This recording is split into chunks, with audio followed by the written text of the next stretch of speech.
আহ, এখন আপনারা দেখতে পারতেছেন যে ভৈরবের যে পুরাতন এই রসঘাটটা ছিল, এটা ভেঙে আপনার নতুন রসঘাট কাজ করার এই মেরামত কাজ চলতেছে। তো আপনারা সবাই দেখতে পারতেছেন আজকে দিনের আবহাওয়া খুবই খারাপ। এই আকাশের রংটা তেমন ভালো নেই, তারপরেও দেখতেছেন ভৈরবের ব্যবসা বাণিজ্যের কাজ কিন্তু ঠিকই চলতেছে, চলমান আছে।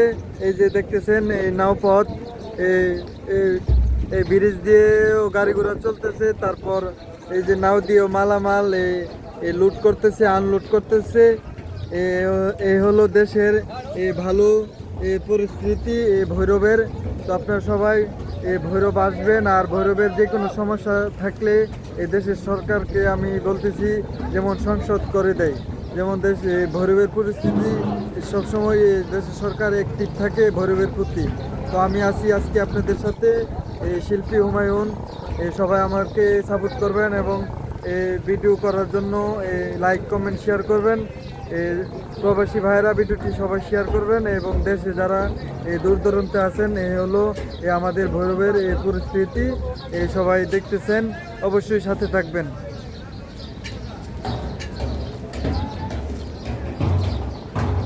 এখন হলো ঈদের বাজার, ঈদ সামনে আর 2 দিন লইছে কোরবানির ঈদের।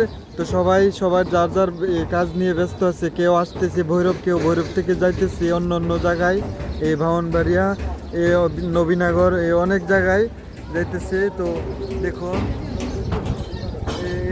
সবাই এই সবাই এই সাথে থাকবেন।